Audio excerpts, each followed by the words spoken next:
there are thousands and thousands of different boots that people use for motorcycle wear, for street motorcycle, for off-road, for dirt bikes, but there's very few actually purpose-built motorcycle boots, and that's exactly what these Indie Ridge are. They really kind of separate a purpose-built motorcycle boot from even like your average work boot that most people use for motorcycle boots, and these are made by a 5th generation boot maker, and instead of being big clumpy boots, which I'm a fan of, don't get me wrong, but these look a lot closer to an everyday sneaker, a high top, almost like leather Converse. Cut them in half, run through our test to really figure out, first of all, are they worth the price? Is it worth paying for a motorcycle specific boot? What are the downsides to it? What makes Indie Ridge different than other motorcycle boots on the market? So then what are these boots? Well, we're gonna focus on one of them, but we got a couple different variations. One has ventilated rather than waterproof, but we're mostly gonna focus on the waterproof versions. So the brand is Indie Ridge. The style is the Comanche 6.0. They weigh a surprisingly light 1 pound 9 ounces for a boot that is protective, that's built to be a motorcycle boot. Speaking of,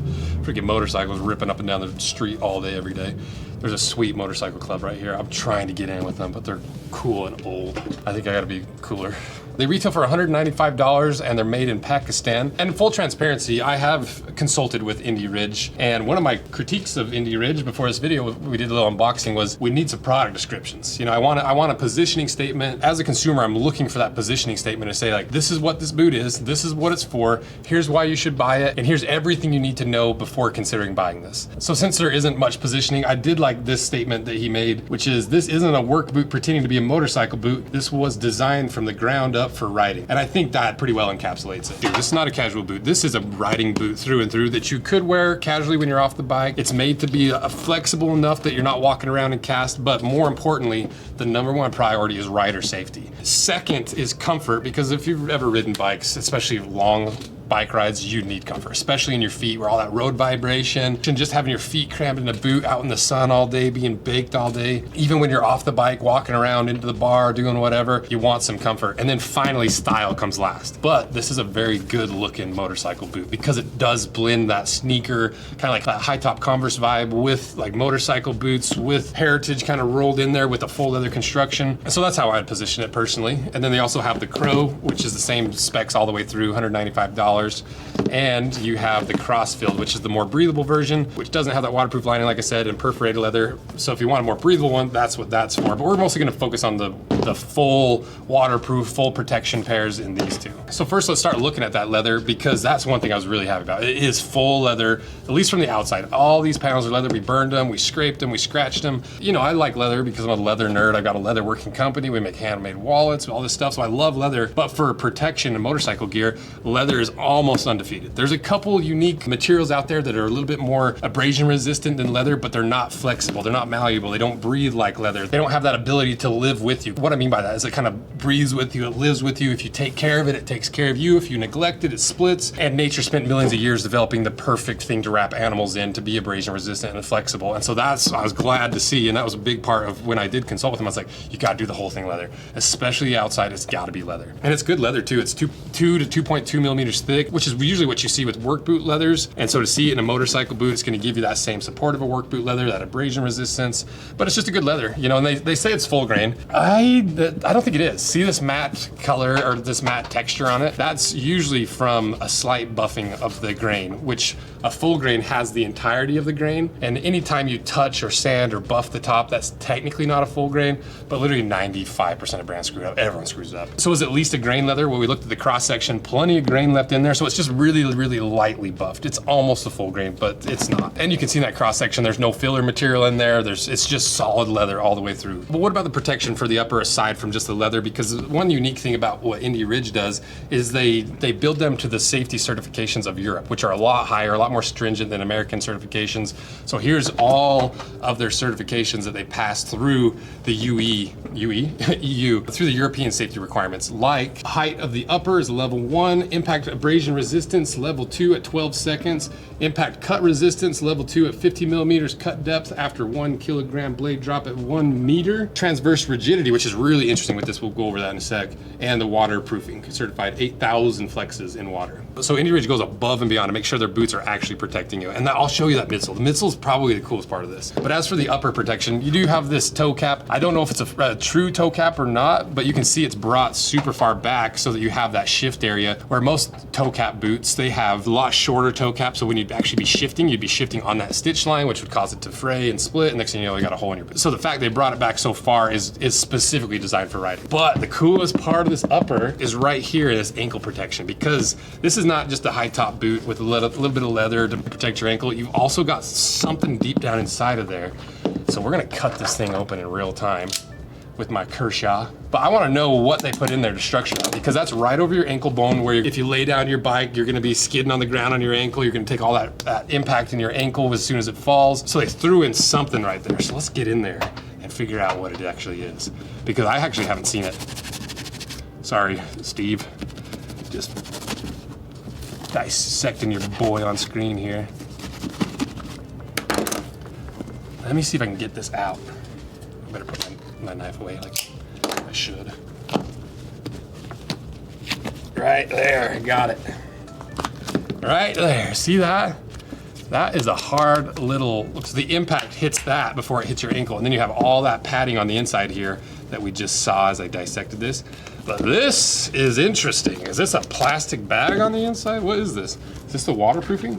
So let's look at that next. So looking at the lining and on the inside here, you can see it's a pretty standard lining, it's just a synthetic lining, but the cool part is right here in the heel. First of all, it's a leather heel counter on the inside, because if you're like me, that's the #1 spot I wear out my boots and shoes, is I get just a little bit of heel slip, and next thing you know, I've got a hole in the heel. And if it's just this synthetic, most shoes and boots use in that heel area, it wears out, and that's why you always wear your boots out. But in higher quality boots, in higher quality footwear, they'll have a dedicated layer right there, especially for riding boots. That's really nice, and it's leather, and it's bright red. And according to Steve, it's bright red because, like I said, I consulted with them like 3 or 4 years ago on this. And so a little homage to the Rose Anvil bright red right there at the heel. So allegedly, that's what he says anyway. I'm taking it. And then through the toe, same lining, but the insole, let's pull this out, see what's what. So it looks like they moved to a open cell. Ooh, it's really soft and squishy. You got that same fabric on top. You can see the shape of the insole. It's not the most generous insole. You know, this is pretty standard for most shoes. I like a really, really wide toe box. So this open cell foam, it squishes a lot more, and usually it's a lot softer than a closed cell foam. So this open cell foam is gonna absorb a lot of those vibrations from the road, and it's gonna give you that squish when you're walking, and even just that road, not just the vibration, but the impacts from the road. Is it the highest quality insole in the world? No. It's a pretty standard open cell foam. Underneath of it, you can see that lining wraps all the way underneath. Looks like there is a little bit of wonky stitching on where the counter attaches to the lining. Let me check this one. So that might be something that Indie Ridge needs to look in for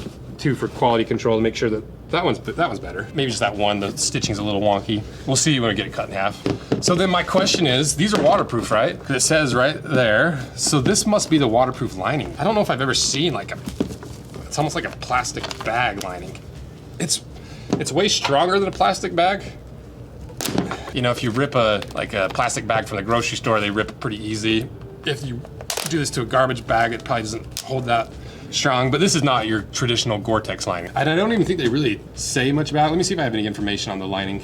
I'm assuming that this is a little bit cheaper version of a waterproof lining, you know, because it is a sub $200 boot. But should you be worried about it? I honestly don't know. But it did pass that European safety standard of 8,000 flexes before it failed. But I just don't think I've ever seen like that kind of lining before. I'll insert any information that we get from Steve about this here. But to back that up, we did the waterproof test, passed with flying colors. We did the puncture test with really great results, especially for the leather. And we did a puncture test on the sole. It took 237 pounds to puncture through. So that to me is where the magic of this is, and where this goes from just like a regular boot, because you could attach this upper to most boots. Maybe if you remove the little ankle protection, you know, it's pretty standard for a boot. But this is where it really becomes a motorcycle oriented boot. Because if you look at the sole, you know, it's a cup sole. There's no sidewall stitching. You can see it cemented together. And it's got this pattern to help shed water so you're not hydroplaning, but still give you plenty of rubber for grip and for wear protection. If you're skidding along the side and you rub the sidewall of your shoe, you got lots of rubber to wear through. Comes in a really tough 75 Shore, so it's gonna be pretty hard underfoot. But if you're thinking about every motorcycle rider to some degree is gonna skid their feet. Better riders say they don't, but you still do at the end of the day, and you start wearing down this rubber.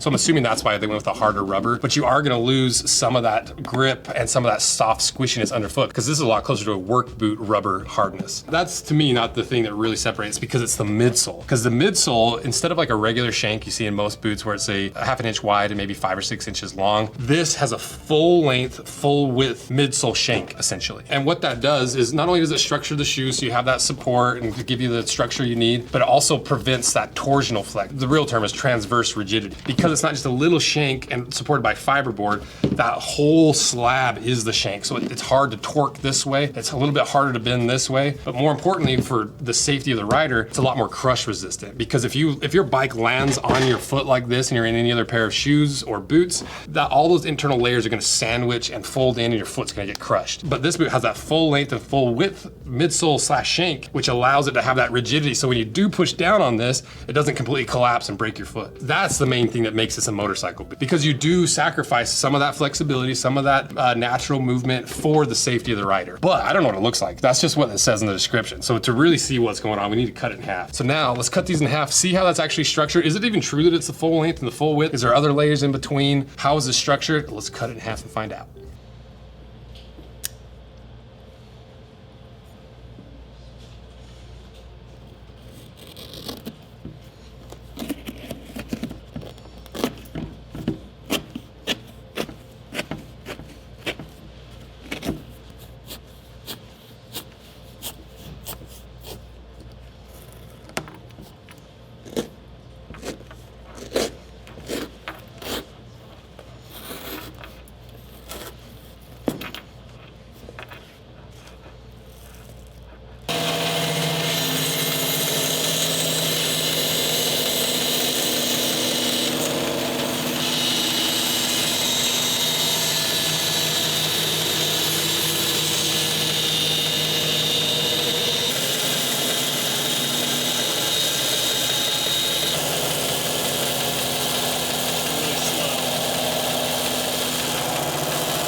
Okay, we got it cut in half, and I forgot to tell you the whole reason we're doing this video, because it's not technically sponsored, but it is a payback video, because when we did the 1 million subscriber giveaway, we gave away like over a $250,000 of free footwear to you guys, and Steve donated a bunch of stuff. And so in return, we told him we'd do a video for free. So this is a free video for him. So kind of sponsored. I also consulted with them. There's all the caveats. So thank you guys for supporting these brands that support us, even though we're still gonna hold their feet to the fire, call them out for having plastic bags on the inside, having a little bit of wonky stitching in the heel counter. So if you do want a pair of these, check out Indie Ridge. And so thank you guys for all your support of us and our handmade leather goods, our collaborations, and these brands that support us.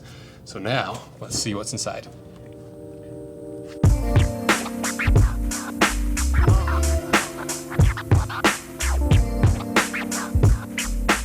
So is it a full length, full width shank insole? What is going on inside of here? Well, we've got your insole, your open cell foam, lots of squish. Now we can see the construction. It's a cemented construction. These layers tuck under and are glued together. It's what you'd expect from a sub $200 boot. It would be cool one day to see them run a stitch line across there just to give it a little bit more durability, but also at the same time, because it's cemented, it's resolable. And you can see they added a little bit of extra protection in the toe and the heel by really reinforcing that with a thick cellulose toe stiffener. Like, this is like 4 times thicker than most of the toe stiffeners you see. Then you can see with this counter, this side is really good. You can see that stitching looks really, really good through there. This side, it's pretty wonky. You can see you've got some weird stitches here and there. And I looked at all the other boots, the other 5 boots that we have. This is the only one that has that severe of a problem, but it's still worth looking at to make sure that you don't have that flaw in your boot. Now you can see that plastic waterproof membrane runs all the way through the shoe, all the way to the toe, all the way underneath of the foot, looks like. Yep. You can see it running all the way underneath there. So it's literally like your foot is fully protected with, instead of a Gore-Tex lining that's somewhat breathable and kind of breaks down, you basically got your whole foot wrapped in a plastic bag. And Gore-Tex doesn't stretch like that. And honestly, this is the first time I've seen this material, so take it with a grain of salt, but it clearly works.